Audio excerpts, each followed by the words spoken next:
pagi hari ini masih bersama Amplifikasi 2019.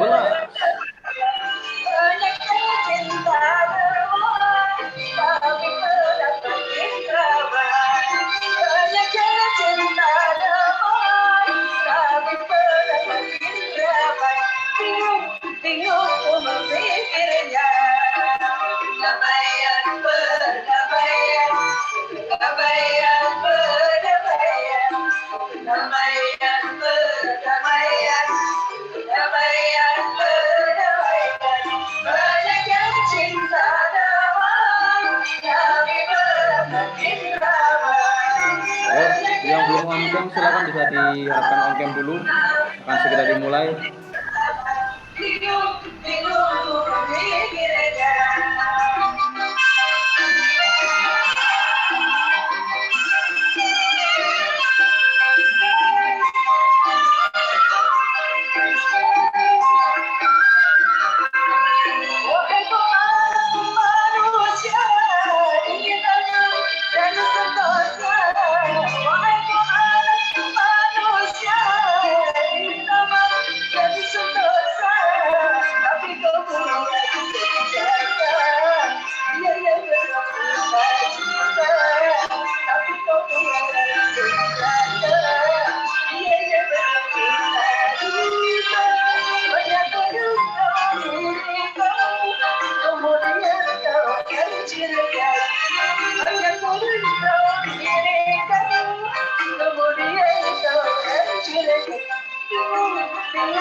يا ربي صل عليه وسلم يا ربي صل على محمد يا ربي صل عليه وسلم يا ربي صل على محمد وافتح من الخير كل مولاه يا ربي صل على محمد وافتح من الخير كل مولاه يا ربي صل على محمد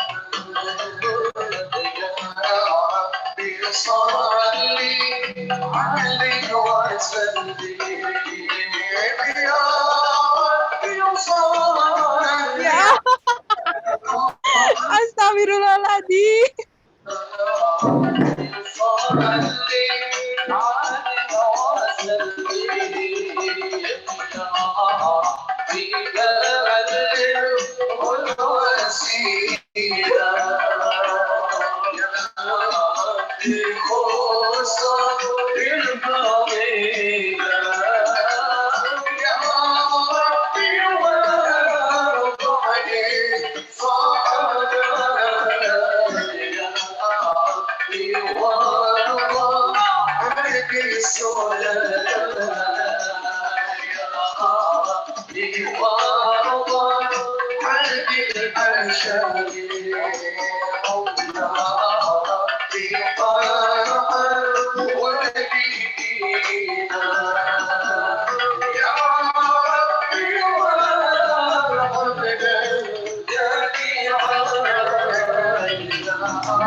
السلام عليك يا حبيب الله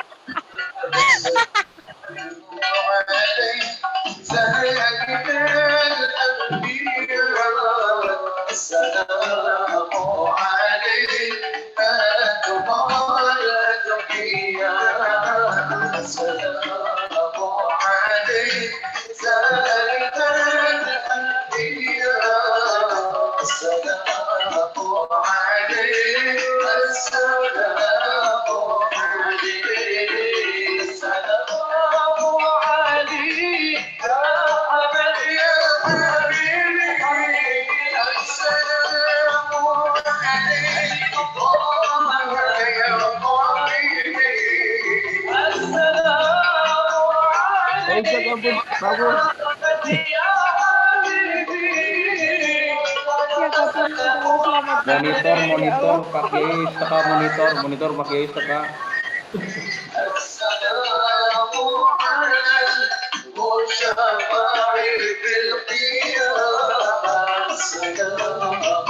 Monitor, seksi konsumsi, bisa keburu sama ke konsumsi, monitor. Astagfirullah.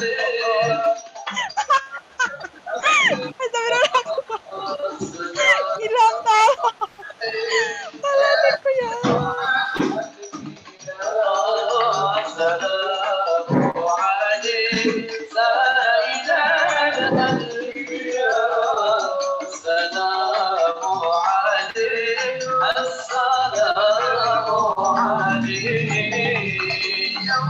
Suruh putih, Gus.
Ya Rasulullah, ya Allah.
Baik, bisa kita mulai untuk perkuliahan pada pagi hari ini. Bisa, Bu.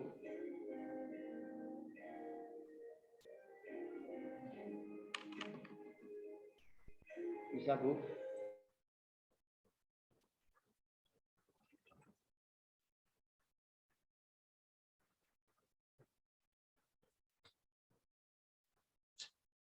Ya, suaranya boleh terdengar ya? Bisa, Bu. Bisa. Aman. Gimana? Bisa terdengar, Bu. Aman. Ya.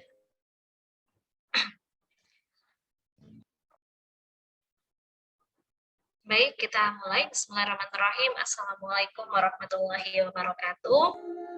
Waalaikumsalam warahmatullahi wabarakatuh.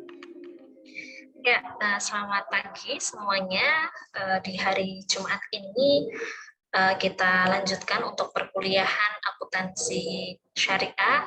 Boleh juga mengucapkan bila hari ini ada yang sedang menjalankan ibadah puasa gitu, semoga ibadah puasanya diberikan kelancaran sampai nanti gitu kan saat berbuka. Hari ini kita akan membahas tentang materi selanjutnya yaitu akad salam. Terakhir kita sudah membahas tentang murabahah.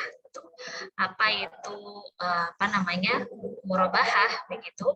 Nah, merupakan perjanjian jual beli. Nah, sekarang kita masuk ke akad salam. Nah, apa sih akad salam itu? Suaranya boleh nggak putus-putus ya? Ini koneksinya agak lambat. Enggak, Bu. Aman. Oke.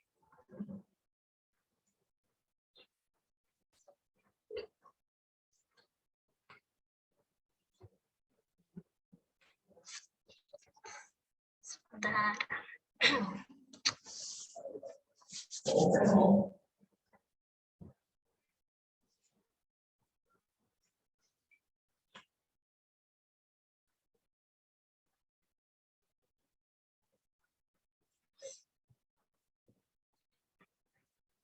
Nah, ini adalah akad salam. Apa itu akad salam dan apa perbedaannya dengan akad murabahah yang sudah kita bahas kemarin?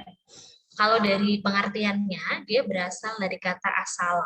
Nah, pendahuluan karena pemesanan barang ini menyerahkan uangnya di muka. Salam ini berasal dari kata asalaf yang artinya itu adalah pendahuluan. Nah, kemudian dari terminologi, para fuqaha ini menamainya adalah al-mahawiyij, barang-barang mendesak ya. Karena ia sejenis jual beli yang dilakukan mendesak walaupun barang yang diperjualbelikan tidak ada di tempat. Artinya pada saat melakukan transaksi begitu antara penjual dan pembeli, si penjual ini belum memegang atau belum ada gitu kan barangnya. Nah, dilihat dari sisi pembeli, ia sangat membutuhkan barang tersebut di kemudian hari, sementara si penjual sangat membutuhkan uang tersebut. Kayaknya akad salam ini pernah kita bahas di ekonomi syariah nggak sih? Walid merasa kayak sudah pernah membahas dengan kelas ini soalnya. Pernah nggak dulu? Tidak ingat, Bu. Oh, tidak. Tidak ingat materi ekonomi syariahnya, berarti lupa semua. Waduh, baiklah. Kalau nggak salah dulu kita pernah membahas pada saat ada yang membahas tentang akad gitu, materi akad. Mungkin kalau yang pas kedapatan kelompoknya ya pasti masih ingat. Oke, Ya, di sini Bu, untuk pas akad, cuma enggak. Waktu itu kan Bu Walid masuknya terakhiran, Bu. Aku itu gitu. nyeritain akad. Iya, tentang akad. Kan pernah kita bahas tentang yang akad ijon itu, kalau nggak salah tuh di kelas ini saya merasanya, di kelas ekonomi syariah maksudnya. Nah, salam ini akad jual beli barang pesanan dengan pengiriman di kemudian hari oleh penjual dan pelunasannya dilakukan oleh pembeli pada saat akad disepakati sesuai dengan syarat-syarat tertentu. Nah, di sini untuk akad salam, akad jual beli ini uangnya itu sudah ada pembayaran di awal, yang mana nanti barangnya itu akan dikirim kemudian hari gitu. Jadi di sini anggapannya adalah barang ini adalah barang pesanan gitu. Kita pesan terlebih dahulu baru nanti datang ya setelah kita melakukan pemesanan. Nah, di sini karakteristik dari akad salam adalah yang pertama ada harga, kemudian spesifikasi, karakteristik, kualitas, kuantitas, dan waktu penyerahan aset yang dipesan sudah ditentukan dan disepakati ketika akad terjadi. Ini yang harus kemudian sudah dipastikan disepakati di awal. Dalam akad salam ini, harga barang pesanan yang sudah disepakati ini tidak dapat berubah selama jangka waktu akad. Apabila barang yang dikirim tidak sesuai dengan ketentuan yang telah disepakati sebelumnya, maka pembeli ini boleh melakukan khiyar. Nah, masih ingat ya istilah khiyar? Khiyar itu adalah aktivitas memilih ya, apakah transaksi ini kemudian akan dilanjut atau dibatalkan.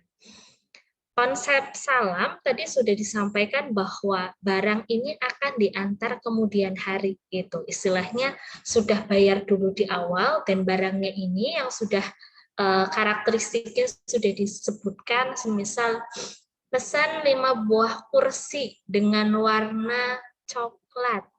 Misal kayak gitu kan. Nah, kita sudah melakukan pemesanan semisal dengan harga totalnya adalah 500.000 misal gitu. Nah, kemudian beberapa hari lagi setelah waktu yang sudah ditentukan itu barangnya datang. Nah, ketika ternyata barangnya datang, kita kan sudah menyampaikan bahwa kita pesanannya adalah 5 dengan warna coklat. Nah, ketika barang datang itu ternyata jumlahnya pas 5, tapi kemudian warnanya berubah gitu. Warnanya kita mintanya coklat ternyata malah menjadi biru semisal. Nah, berarti kan ada ketidaksesuaian di sana. Nah, boleh kemudian kita melakukan khiyar. Khiyar itu artinya apakah kita akan tetap melanjutkan transaksi itu, artinya ya udah nggak apa-apa karena ternyata warna itu tidak terlalu penting semisal, maka bisa dilanjutkan atau dibatalkan karena konsepnya dari awal memang kita pinginnya adalah warnanya adalah warna coklat. Maka kalau yang datang itu bukan warna coklat, kita tidak mau. Misal seperti itu. Itu tidak apa-apa ya, karena di kesepakatan awal sudah disampaikan dengan jelas jumlahnya, mungkin bahannya, bahan bakunya harus dari kayu apa gitu kan ya, kalau kursi misal gitu kan, kalau kursi kayu harus dari kayu jati atau kayu apa begitu. Nah, itu kemudian ketika di kemudian hari ternyata tidak sesuai, barang yang datang tidak sesuai, kita boleh melakukan khiyar. Nah, apa sih hikmah dari akad salam? Kenapa kemudian akad ini diperbolehkan di dalam Islam? Nah, manfaat transaksi salam ini pertama bagi pembeli itu adalah jaminan memperoleh barang dalam jumlah dan kuantitas kualitas dan kuantitas tertentu pada saat ia membutuhkan dengan harga yang disepakati di awal. Kita sebagai pembeli ini ya, semisal kita membutuhkan ya, contoh adalah saya butuh buah tapi untuk 2 bulan lagi gitu. Ya, kita butuhnya nanti nih 2 bulan lagi gitu kan. Nah, tapi kemudian kita bisa melakukan pemesanan dengan akad salam, jadi harga yang kita pakai itu adalah harga saat ini gitu. Itu adalah keuntungan yang pertama gitu kan ya. Semisal mungkin di saat 2 bulan lagi gitu, karena memang sudah tidak masanya atau memang sudah langka, akhirnya harga barang itu akan menjadi naik. Nah, tapi kita kelebihannya adalah kita sudah mendapatkan harga barangnya adalah saat ini gitu. Ya, kemudian manfaat bagi penjual apa? Manfaat bagi penjual ini adalah kaitan dengan adanya modal atau dana gitu. Karena tadi kesepakatannya adalah uang dibayar di muka ya, semuanya sudah dilunasi di awal begitu, maka penjual ini mungkin bagi penjual yang modalnya tidak begitu besar, nah dia akan ada modal terlebih dulu nih untuk melakukan aktivitas produksi tersebut. Begitu. Nah, jadi ini antara pembeli maupun penjual ini sebenarnya sama-sama mendapatkan keuntungan ya, keuntungan simbiosis mutualisme begitu. Nah, jenis salam ini ada salam yang sederhana begitu, kemudian ada juga salam yang paralel gitu.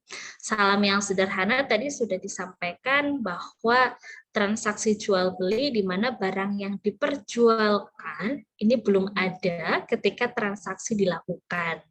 Nah, pembeli ini melakukan pembayaran di muka, sedangkan penyerahan barang nanti baru dilakukan di kemudian hari. Bagaimana dengan salam paralel? Salam paralel artinya adalah melaksanakan 2 transaksi bai salam, yaitu antara pemesan dan penjual, dan antara penjual dengan pemasok. Nah, semisal kita ini si penjual, kita berada di tengah-tengah antara pembeli dan juga pemasok, ya, pemasok atau pihak ketiga. Nah, memang untuk salam paralel ini harus hati-hati, gitu. Kenapa? Gitu? Karena beberapa ulama kontemporer ini melarang transaksi salam yang kemudian dilakukan secara terus-menerus. Nah, takutnya adalah nanti jatuhnya riba begitu. Nah, paralel salam ini diperbolehkan asalkan eksekusi kontrak salam kedua ini tidak bergantung pada eksekusi kontrak yang pertama. Seperti yang sering Puali sampaikan, kalau di akuntansi syariah kita tidak boleh sebenarnya menggantungkan satu akad dengan akad yang lain ya, gitu. Nah, bagaimana konsepnya ketika memang itu akan menjadi riba tadi ya, kenapa dilarang? Nah, ini ya, nanti ada skemanya biar lebih mudah. Ini untuk skema salam yang secara sederhana, di mana ini ada pembeli, ada penjual, gitu ya. Penjual ini juga sebenarnya bisa saja dia langsung juga sebagai produsennya, begitu. Yang pertama adalah negosiasi antara pembeli dengan penjual. Ini dia melakukan negosiasi dengan kriteria.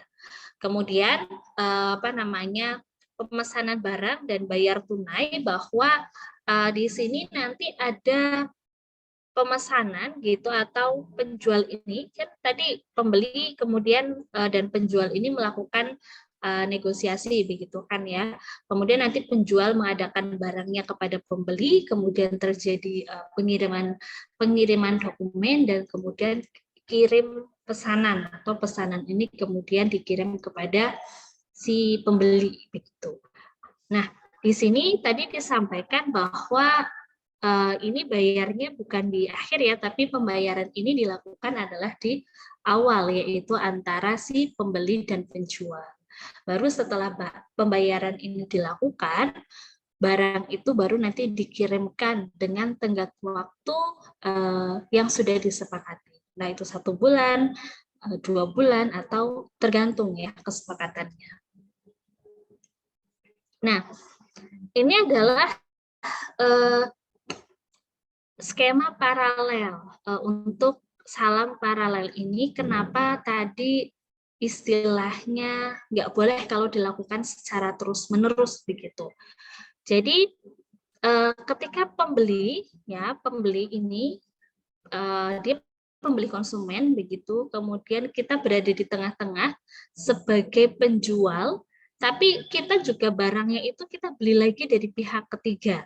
Nah, ini baiknya adalah nanti barang antara si penjual ini dia sudah melakukan pembelian terlebih dahulu kepada penjual akhir gitu.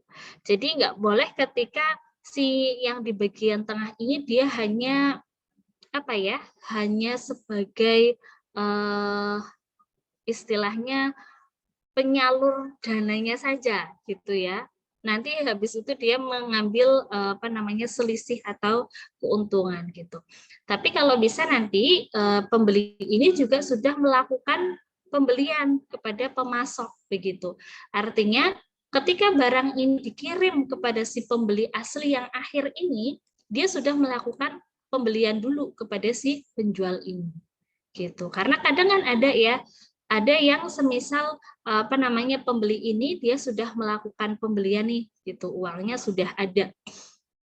Nah, uangnya sudah ada, mungkin nanti barang itu dikirim dulu dari si penjual ini, dari penjual akhir dikirim kepada pembeli, sedangkan yang tengah ini dia belum melakukan pembelian kepada si suppliernya atau penjual akhirnya begitu. Nanti ketika barang baru sampai di pembeli dia baru melakukan menyelesaikan kontraknya. Sebenarnya tidak boleh. Jadi harus pastikan kontraknya itu selesai satu persatu gitu. Artinya ketika pembeli ini sudah memberikan uang kepada si pembeli atau penjual ini, maka dia memiliki kewajiban untuk mengadakan barang tersebut, yaitu dengan melakukan pembelian kepada entah itu penjual, entah itu supplier, begitu. Baru kemudian ketika barang dikirimkan, pastikan bahwa barang itu memang sudah menjadi hak dari si penjual ini, gitu, untuk kemudian dikirim kepada pembeli. Begitu. Jadi nggak boleh kalau yang tengah ini hanya sebagai istilahnya kayak uang lewat aja kayak gitu, tapi nanti dia mengambil untungnya dari hal tersebut.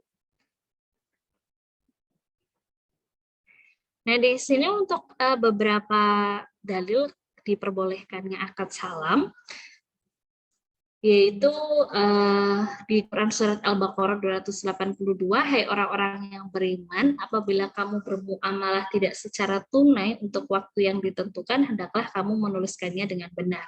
Ini hampir sama dengan akad murabahah kemarin ya, gitu. Yang dimana yang menjadi dasar di sini adalah tidak tunainya itu kita belum memberikan barangnya pada saat itu juga, walaupun uangnya sudah, tapi barangnya baru akan kita berikan nanti kalau memang sudah waktunya, gitu, sudah sesuai kesepakatan. Nah, kemudian hal ini juga dikuatkan di Quran surat ke-5 ayat 1, hai orang-orang yang beriman, penuhilah akad-akad itu. Nah, ini adalah menjadi konsekuensi bagi si penjual. Ketika dia sudah mendapatkan uangnya, maka sudah menjadi kewajiban dia untuk memenuhi akad-akadnya. Kemudian di dalam hadis, ada hadis Bukhari Muslim, barang siapa melakukan salam, hendaknya ia melakukannya dengan takaran yang jelas, dan timbangan yang jelas pula untuk jangka waktu yang diketahui. Nah, yang menjadi catatan memang di dalam akad salam ini adalah kaitan dengan kuantitas dan kualitas. Itu harus jelas. Kemudian ada 3 hal yang di dalamnya terdapat keberkahan, jual beli secara tangguh, murabahah ya harusnya, dan mencampur gandum dengan tepung untuk keperluan rumah, bukan untuk dijual, ini boleh. Nah, kemudian rukun salam ini adalah ada pelaku, adalah pembeli sama penjual. Objek akadnya barang yang akan diserahkan dan modal salam yang berbentuk harga, kemudian ijab qabul. Nah, ketentuannya pelaku ada penjual dan pembeli, cakap hukum ya, tahu berakal dan dapat membedakan. Nah, bagaimana dengan objek salam, modal salam? Ini modal harus diketahui jenis dan jumlahnya. Berbentuk tunai. Nah, para ulama ini berbeda pendapat masalah bolehnya pembayaran dalam bentuk aset perdagangan. Beberapa ulama menganggapnya boleh. Berarti nanti kalau ini ya jadinya barter ya. Modal salam diserahkan ketika akad berlangsung, tidak boleh utang atau pelunasan atau merupakan pelunasan utang. Hal ini adalah untuk mencegah praktek riba melalui mekanisme salam. Artinya adalah selesaikan dulu. Pokoknya pastikan kalau di syariah itu adalah satu akad selesaikan dulu baru kita memulai akad yang lain. Barang salam, barang tersebut harus dapat dibedakan atau diidentifikasi, mempunyai spesifikasi dan karakteristik yang jelas seperti kualitasnya, jenis, ukuran, dan lain sebagainya sehingga tidak ada gharar, ya. Kemarin kita pun sudah sering membahas kata-kata gharar di ekonomi syariah. Jadi barang yang kemudian kita jadikan objek di akad salam ini pastikan kualitas, jenis, ukurannya itu harus pas, harus jelas dulu begitu. Agar nanti tidak ada keraguan di sana begitu. Barang tersebut harus dapat dikuantifikasi, ditakar atau ditimbang. Kemudian waktu penyerahan barang harus jelas, tidak harus tanggal tertentu. Boleh juga dalam kurun waktu tertentu. Hal tersebut diperlukan untuk mencegah horor atau ketidakpastian, yaitu harus ada waktu yang ditentukan. Barang tidak harus ada di tangan penjual, tetapi nanti begitu waktu yang di istilahnya waktu yang sudah ditentukan memang itu harus ada di tangan penjual. Gitu. Apabila barang yang dipesan tidak ada pada waktu yang ditentukan, akan menjadi fasak ya atau rusak. Dan pembeli dapat memilih apakah menunggu sampai dengan barang yang dipesan ini memang tersedia atau kemudian dia akan membatalkan begitu saja gitu. Ketika terjadi pembatalan, maka konsekuensinya adalah penjual ini harus mengembalikan dana yang sudah diterima. Kemudian apabila barang dikirim cacat atau tidak sesuai dengan yang disepakati dalam akad, maka pembeli ini boleh melakukan khiyar, ya, tadi memilih atau kemudian menolak. Nah, kalau pilihannya sama menolak, maka si penjual memiliki utang yang dapat diselesaikan dengan pengembalian dana atau menyerahkan produk yang sesuai dengan akad, begitu. Nah, apabila barang yang dikirim ini memiliki kualitas yang lebih baik, bagaimana? Nah, jadi bisa saja gitu, bisa saja terjadi gitu. Kita pesan buah begitu semisal. Ternyata yang kita rasakan adalah buah ini rasanya itu lebih enak di luar dari ekspektasi kita kayak gitu kan. Berarti kan barang yang dikirim ini kualitasnya lebih baik semisal gitu. Maka penjual ini tidak boleh meminta tambahan pembayaran dan dalam hal ini dianggapnya adalah sebagai pelayanan kepuasan pelanggan, bonus ya istilahnya begitu dari penjual kepada pelanggan. Dia nggak boleh kemudian meminta lebih gitu, meminta tambahan begitu. Kemudian apabila barang yang dikirim kualitasnya lebih rendah, nah ini beda lagi ya. Pembeli ini boleh memilih menolak atau menerima karena kualitasnya lebih rendah. Tadi disampaikan di awal bahwa kalau ternyata kualitasnya tidak sesuai dengan yang dipesan, maka pembeli kan boleh melakukan khiyar begitu. Sehingga boleh memilih menolak atau menerima. Dan ketika memang ternyata si pembeli ini memilih untuk ya udah nggak apa-apa gitu kan menerima, maka harusnya dia bisa atau dia boleh di sini pembeli menerima, maka pembeli tidak boleh meminta kembali sebagian uang atau diskon gitu. Jadi itu sudah menjadi sebuah konsekuensi istilahnya begitu ya. Ketika kan kita diberikan pilihan gitu mau menolak atau menerimanya gitu. Ternyata kita ya udahlah nggak apa-apa gitu. Maka kita pun nggak boleh meminta diskon gitu. Nah, barang boleh dikirim sebelum jatuh tempo asalkan disetujui oleh kedua belah pihak dan syarat kualitas dan jumlah barang ini memang sesuai dengan kesepakatan dan tidak boleh menuntut penambahan harga. Jadi ketika ternyata ada ketentuan untuk pengiriman barang sebelum jatuh tempo, ini harus disepakati sebenarnya oleh kedua belah pihak. Nah, kan kita nggak tahu apa yang dipesan dan untuk apa hal itu dipesan gitu. Semisal contoh kita mau pesan kue, semisal roti kayak gitu kan ya. Yang seharusnya buat besok ternyata kok udah 2 hari sebelumnya udah dikirim. Nah, sedangkan kalau semisal 2 hari sebelumnya udah dikirim, bisa saja besok rotinya atau kuenya itu sudah tidak enak. Nah, itu kan nggak boleh ya seperti itu. Berarti harus sesuai dengan waktunya. Kemudian penjualan kembali barang yang dipesan sebelum barang tersebut diterima ini tidak diperbolehkan secara syariah, ya. Pastikan bahwa barang itu kita terima, baru kemudian kita melakukan penjualan kembali. Penggantian barang yang dipesan dengan barang lain. Ini para ulama ini melarang penggantian barang yang dipesan dengan barang lainnya. Bila barang tersebut diganti dengan barang yang memiliki spesifikasi dan kualitas yang sama, meskipun sumbernya berbeda, para ulama ini memperbolehkannya. Pastikan tadi intinya adalah lebih ke kesepakatan kuantitas, kualitas, karakteristiknya. Apabila tempat penyerahan barang tidak disebutkan, ya akad ini tetap sah. Namun sebaiknya dijelaskan dalam akad. Apabila tidak disebutkan, maka harus dikirim ke tempat yang terjadi kebiasaan.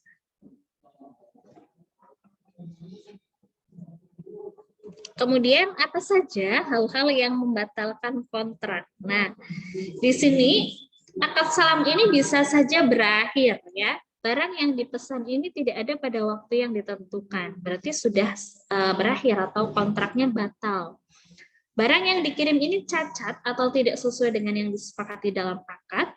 Barang yang dikirim kualitasnya ternyata lebih rendah dan pembeli ini membatalkan. Nah, sampai di sini dulu sebelum Bu Warid menyampaikan tentang jurnalnya. Ada yang mau ditanyakan? Ada Bu, saya mau izin bertanya, boleh Bu?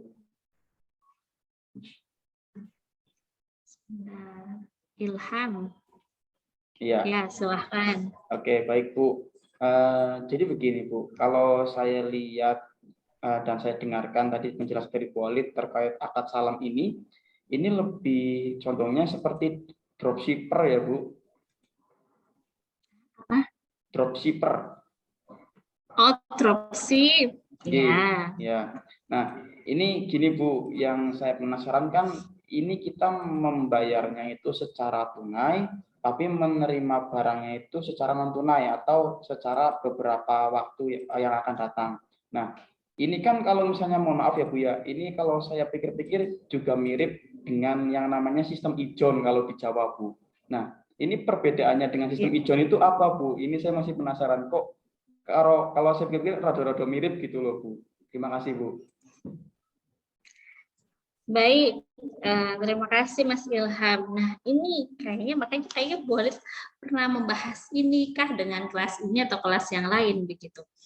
Jadi, iya betul. Apakah sistem salam ini layaknya dropship ya? Dropship itu sekarang adalah kita istilahnya bisa pasang gambar-gambar dalam macam, kemudian di status kita. Nanti kalau ada orang yang suka itu kemudian bisa melakukan pemesanan begitu kan ya. Biasanya kan sistemnya seperti itu.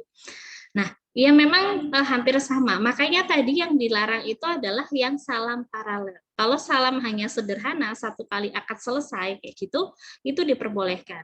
Tapi kalau salam paralel itu adalah tadi ketika kita menggantungkan supplier gitu terhadap barang yang kemudian dipesan oleh konsumen gitu. Semisal Bu Walid nih gitu kan ya, di sini menjualkan atau istilahnya semisal bikin story tentang pembelian contoh handphone kayak gitu. Ada nih yang kemudian berminat untuk melakukan pembelian, akhirnya dia sudah transfer ke Bu Walid terlebih dahulu, tapi kemudian Bu Walid ini belum melakukan transfer ke pihak suppliernya, tapi si supplier ini sudah melakukan atau mengirimkan. Itu sebenarnya nggak boleh. Tapi kalau Bu Walid juga sudah melakukan transfer ya, artinya barang tersebut sudah menjadi hak saya.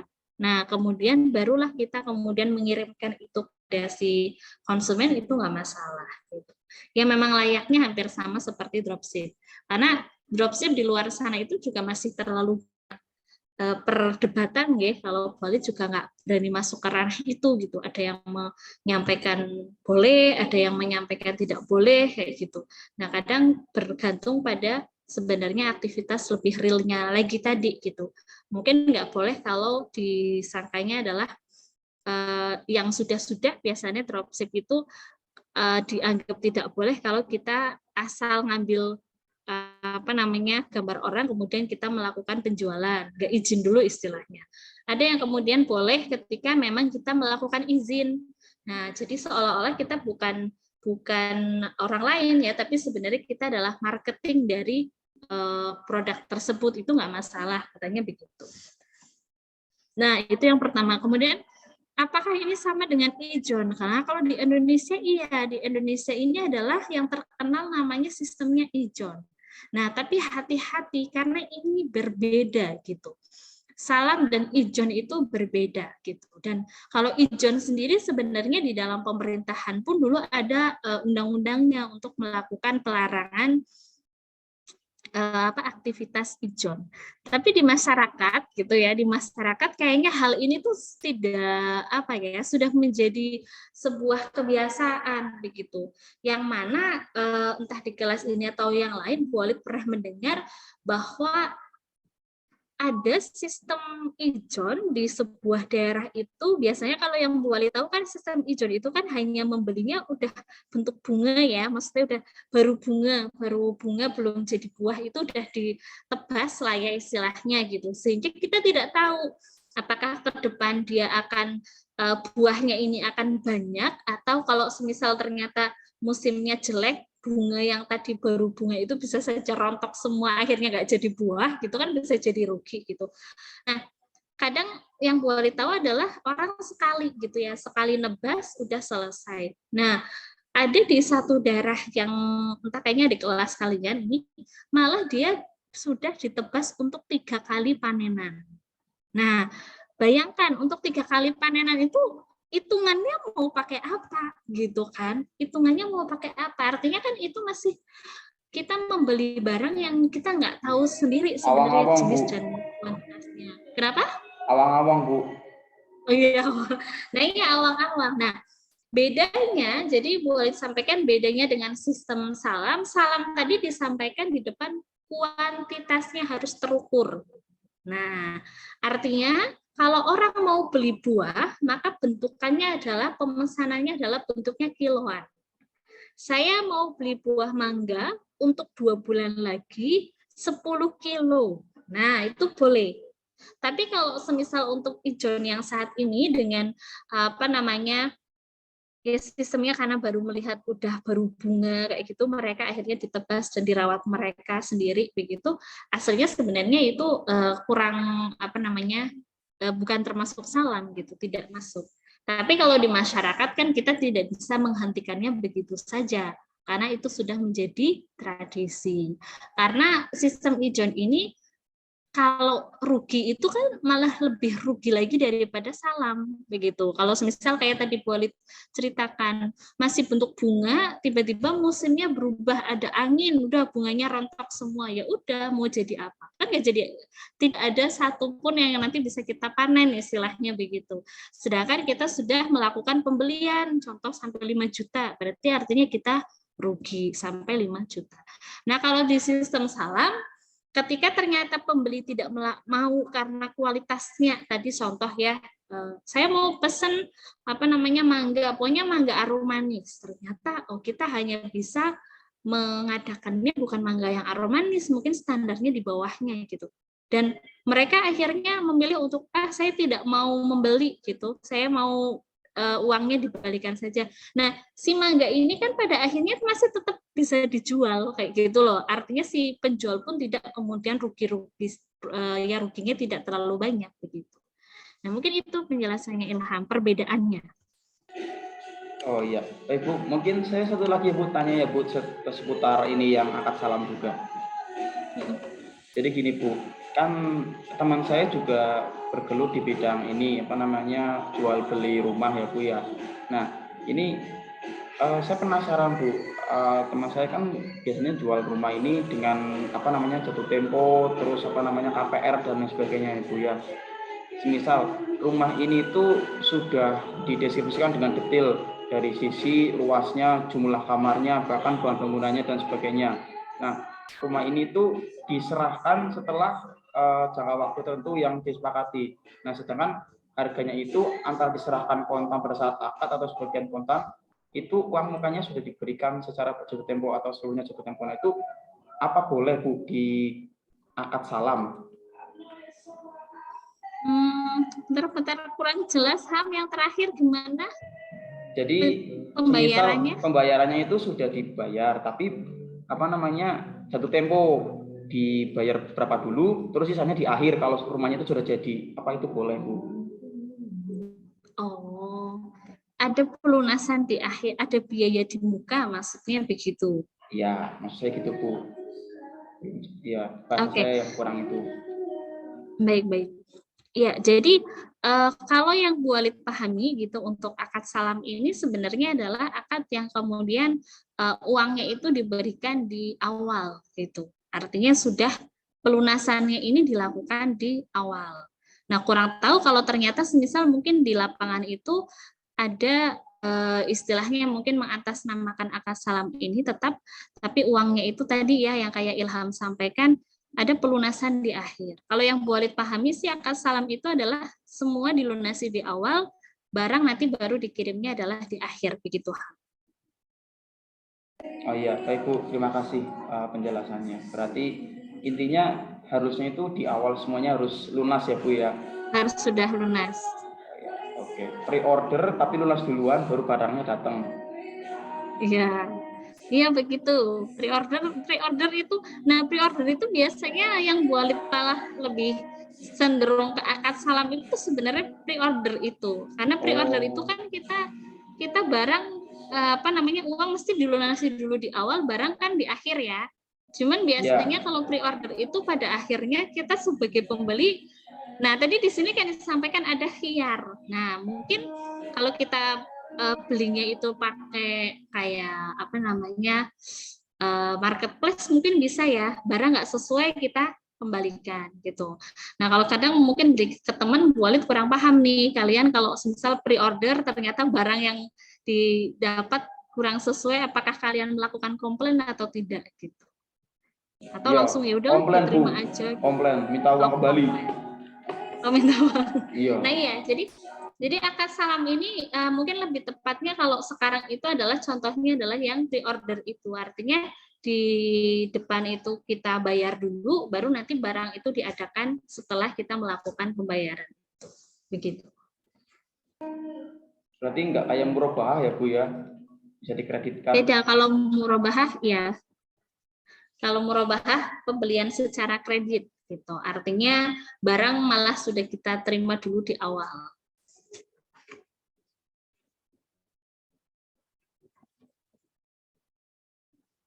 Baik, selanjutnya ada yang mau ditanyakan? Monggo.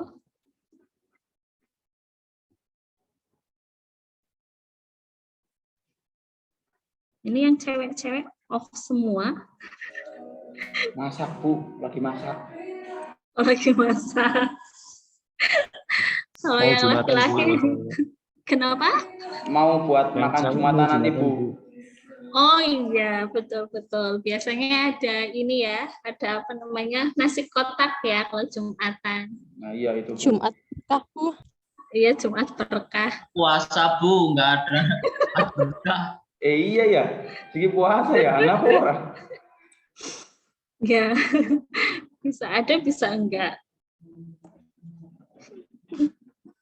Febri udah sampai di Kalimantan, Fe? Alhamdulillah sudah Bu. Oh, jamnya sama berapa beda? Di sana jam berapa? Beda 1 jam Bu. Oh, berarti di sana udah jam 12? Iya Bu. Iya hampir jam 12. Oh, hampir jam 12 ya. Kalau Jumatan Mbak. Jumatan. Udah mau Jumatan. Oke, ya kalau tidak ada yang ditanyakan boleh langsung ke apa namanya akuntansinya ya. Akuntansi untuk di sini adalah apa namanya? Salam ya. Nah, ini pengakuan piutang salam ya. Saat modal usaha salam ini dibayarkan atau dialihkan kepada penjual. Ini akuntansinya, pencatatannya adalah bagi pembeli gitu. Ketika kita melakukan pembelian barang dengan akad salam, kita membayar sejumlah uang, maka debitnya adalah piutang salam. Piutang salamnya bertambah ya karena barangnya belum kita terima. Kreditnya adalah kas. Nah, kas kita berkurang nih gitu. Uangnya sudah dikeluarkan sejumlah yang memang harus dibayar. Nah, tadi ya, boleh ternyata di sini adalah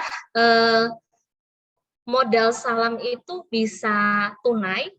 Kalau walaupun tadi disebutkan di awal sebenarnya sih tunai begitu ya, di banyak ulama mungkin kalau untuk non tunai atau bentuknya adalah aset ini mungkin masih ada perdebatan juga begitu.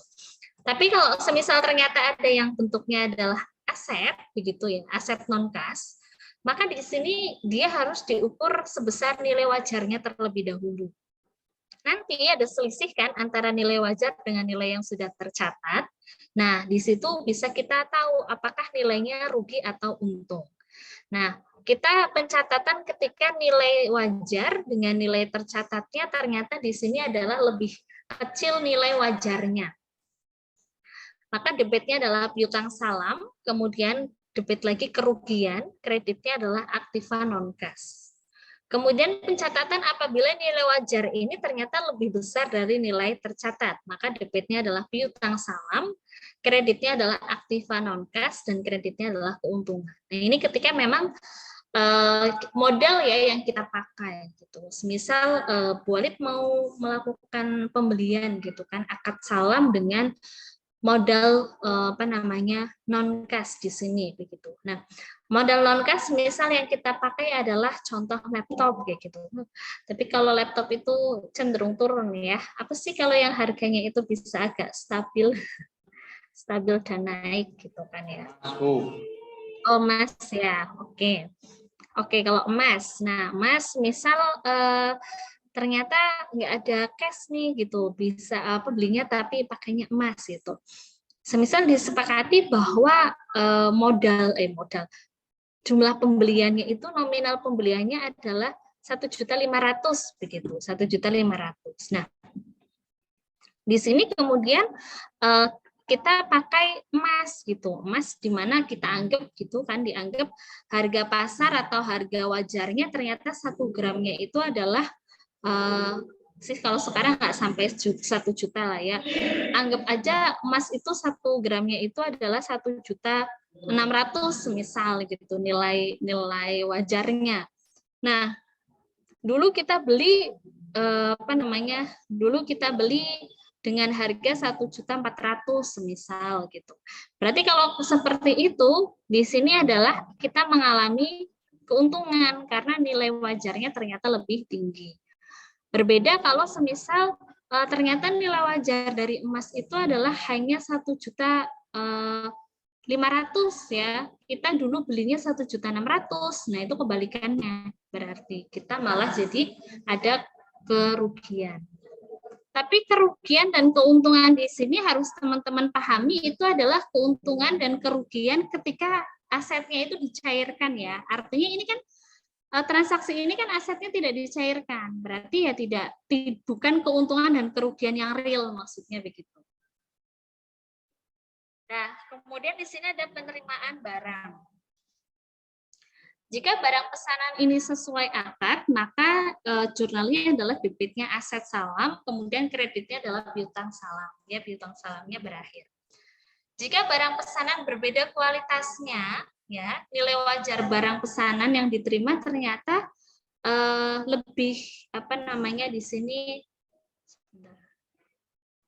nilainya sama atau lebih tinggi dari nilai yang tercantum dalam akad, maka barang pesanan yang diterima diukur dengan nilai akadnya gitu. Semisal kita pesan buah dengan harga 1 juta, tapi kalau di pasaran ya buah yang kita terima itu dengan kuantitas sebanyak itu bisa 1.100.000 nih, gitu, semisal gitu. Nah, tapi yang kita catat itu adalah tetap nilai 1 jutanya, yaitu yang kita ukur pada saat akad. Debitnya adalah aset salam 1 juta, kreditnya piutang salam 1 juta. Bagaimana kalau ternyata nilai wajarnya adalah lebih rendah? Nah, kita akad untuk akad salam ini buah gitu, karena memang 2 bulan lalu kita bayarnya harganya 1 juta. Ternyata nilai wajar untuk saat ini adalah 900.000. Nah, maka adalah debitnya adalah aset salamnya sesuai dengan nilai akadnya 1 juta. Kemudian di sini ada kerugian salam gitu kan, kerugian salamnya tadi berapa boleh bilang 900 ya. 1 juta. Nilai wajar dari barang pesanan yang diterima lebih rendah dari nilai yang tercantum dalam akad. Oke. Nah, semisal tadi aset salamnya adalah 1 juta yang kita akadkan, ternyata harga pasarnya 900, berarti aset salamnya itu adalah 1 juta, kerugiannya adalah 100 ya, selisih antara 1 juta dengan 900, piutang salamnya jadinya 1.100.000 begitu. Karena nilainya lebih rendah. Oke. Kemudian di sini jika pembeli ini menolak, bagaimana kalau tadi kan boleh ya, kita boleh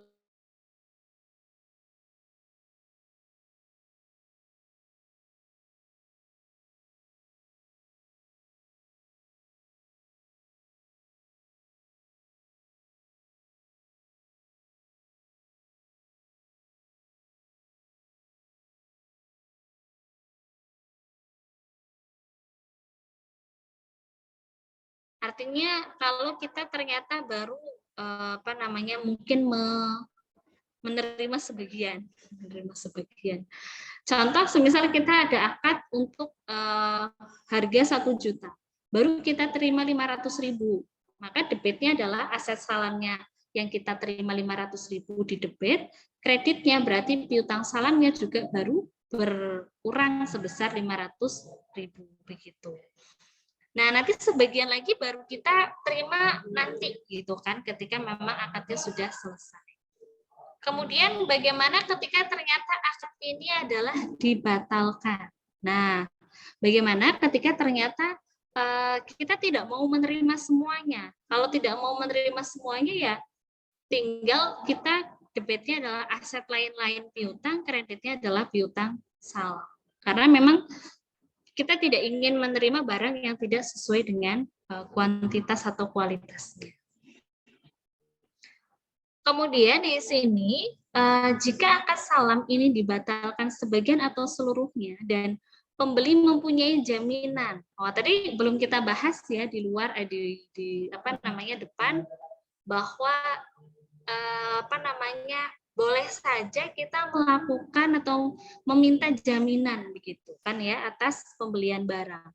Nah, ternyata di sini semisal akadnya dibatalkan, kemudian ada jaminannya gitu kan, ada jaminannya dan pembeli jaminan ini ketika kemudian nanti dijual semisal gitu, ternyata ada selisih gitu kan antara nilai piutang yang tercatat dengan kemudian hasil penjualan jaminan itu, maka kita bisa melakukan pencatatannya adalah ketika memang di situ terjadi sebuah selisih, begitu kan ya, ini selisihnya ternyata lebih kecil dari nilai piutang. Biasanya begitu ya, nilai jaminan itu biasanya tidak nggak lebih gitu. Kadang malah memang tidak lebih daripada si piutangnya itu gitu atau utangnya gitu. Maka di sini debitnya adalah kas, kemudian aset lain piutang pada penjualan, kemudian kreditnya adalah piutang salam. Kemudian di sini kalau ternyata lebih besar begitu kan ya nilai jaminannya ini dari nilai yang tercatat gitu kan, maka selisihnya adalah menjadi hak si penjual tadi, yaitu debitnya adalah kas, kreditnya utang penjual, kreditnya lagi piutang salam. Artinya kalau jaminannya itu nilainya lebih besar daripada nilai piutangnya, ya kita tidak boleh mengambil full jaminan itu buat kita. Tapi yang boleh kita ambil adalah sebesar nilai piutangnya saja. Begitu.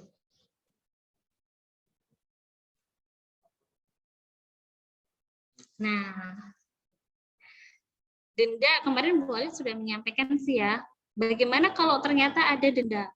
Denda ini boleh, tapi kemudian nanti tidak boleh masuk ke dalam laba, tapi masuknya adalah ke dana kebajikan. Yaitu debitnya adalah dana kebajikan, kreditnya adalah dana kebajikan kas, kreditnya adalah dana kebajikan pendapatan denda. Kemudian denda hanya boleh dikenakan pada penjual yang mampu menyelesaikan kewajibannya tetapi sengaja tidak melakukannya. Hal itu tidak berlaku bagi penjual yang tidak mampu menunaikan kewajiban karena force majeure. Jadi kita melakukan denda karena kita udah beli barang, tapi pada hari yang disepakati ternyata barangnya kemudian tidak ditunaikan, padahal kita tahu penjual itu sebenarnya bisa gitu loh, bisa melakukan atau bisa menepati lah ya janji itu. Kita bisa kemudian memperlakukan denda.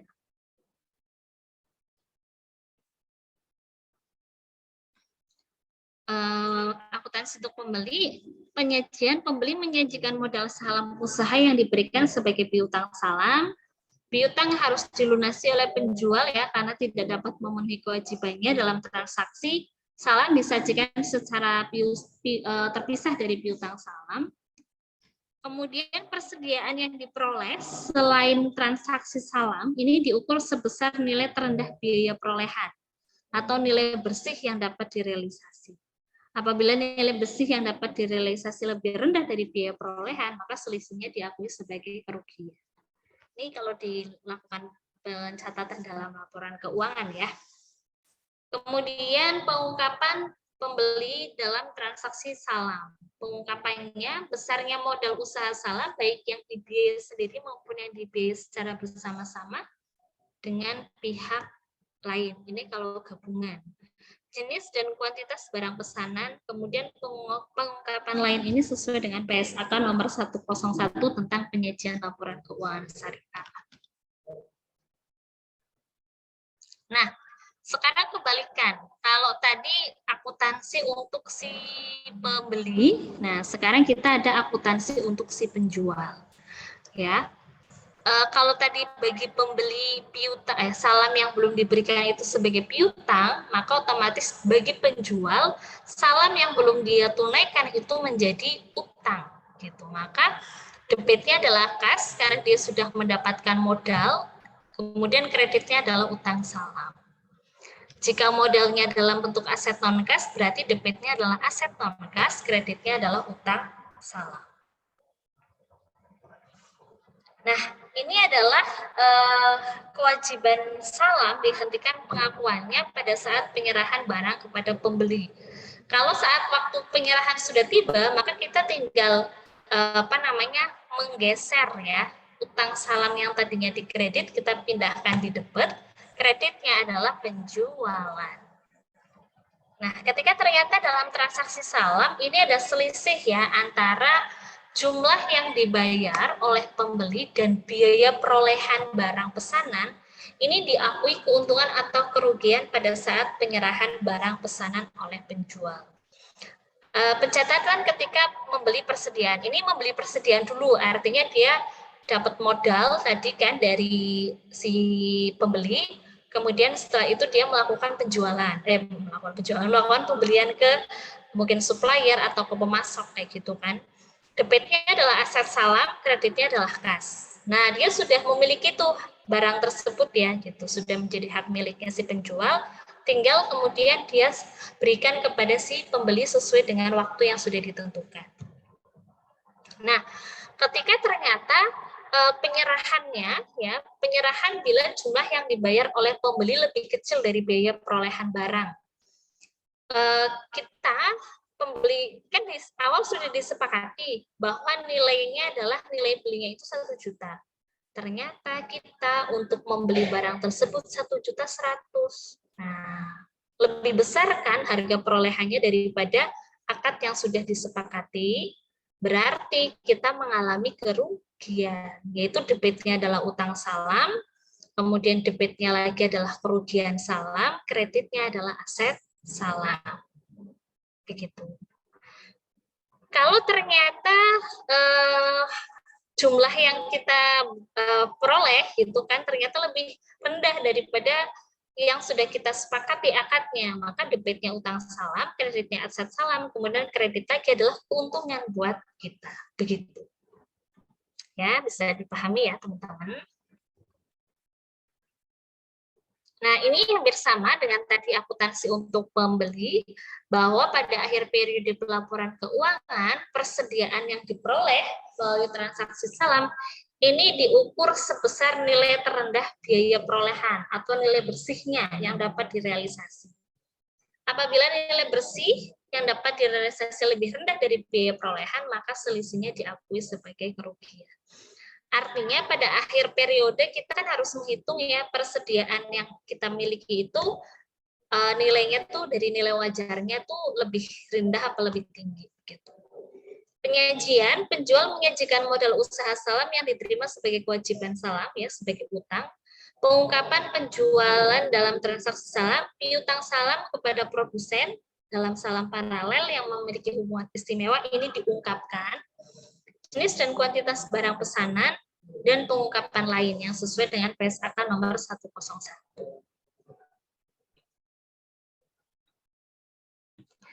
Begitu, ada yang mau ditanyakan lagi, monggo.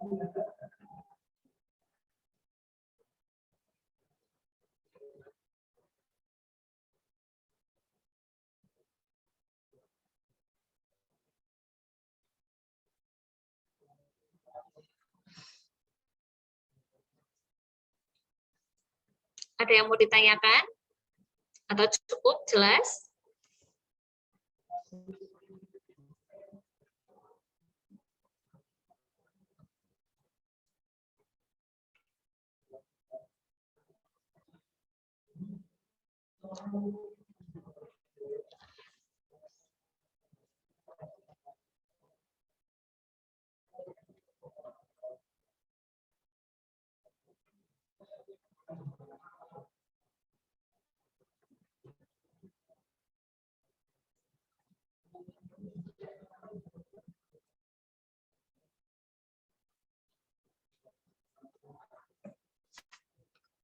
Tidak ada. Kalau tidak ada yang ditanyakan, boleh rasa cukup untuk pertemuan hari ini.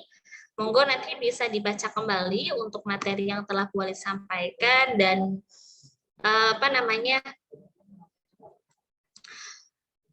nanti dibaca lagi. Kemudian pekan depan akad salam ini masuk ke dalam UTS ya. Kalau akuntansi syariah kan ada UTS-nya ya. Nah, pekan depan kita UTS untuk akuntansi syariah. UTS-nya secara daring, online. UTS-nya secara online. Ya, nanti boleh berikan informasi kembali untuk UTS-nya apakah secara online atau offline, begitu ya. Ya, baik Bu. Ya, sudah. Oke, untuk hari ini berangkat semua ya. Bentar, Bu. Tadi Elma mobil keluar. Oh ya udah ada lagi Bu. Aman-aman. Elma mobil keluar. Elma sinyalnya susah. Wah, ditinggal Febri sinyalnya jadi susah ya. Iya Elma, ditinggal Febri malah tambah tambah rusak. Waduh, apa hubungannya guys? Astagfirullahaladzim. Akhirnya muncul juga Elma. Oke. Ya, nggak ada pertanyaan. Kalau memang nggak ada, ditutup. Ya, belum ada Bu sementara ini. Oke, ya silakan nanti materi Bu Walid share. Classroom. Ada Bu. Classroom ada Bu. Oke. Nanti Bu Walid share classroom ya untuk materi-materinya untuk UTS. Baik. Oke, gitu saja. Bu Walid ucapkan terima kasih atas kehadiran untuk hari ini. Bu Walid akhiri, wassalamualaikum warahmatullahi wabarakatuh. Waalaikumsalam warahmatullahi wabarakatuh. Terima kasih Bu Walid. Selamat berpuasa Bu. Selamat Lebaran. Oh, iya. Sama. Gas, turi putih. Jumatan ha, malah turi putih bae bengeh. Isyana 30 menit maning. Yo, turi putih.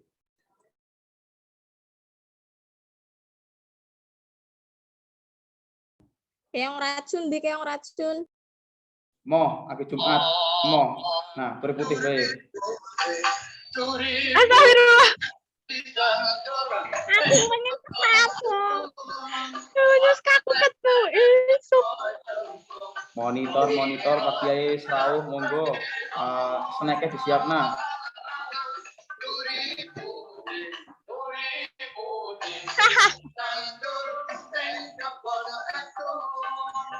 Aduh, Snack gini jeruk masuk, snack meduk ya, masuk, snack. jeruk meduk ya. Tolong snack masuk, snack. Mas Okta tolong monitor Masa snacknya masuk, adine Mas. nyong takon sing jenenge Ageng anu lanang no, dadane nyong wadon adine nyong kuwe. Kuli ajeng, ajeng lah wadon. Mbok adine nyong iki takon Ageng lanang no ya kuwi.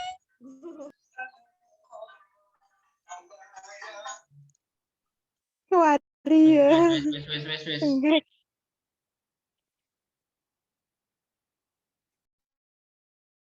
Bar.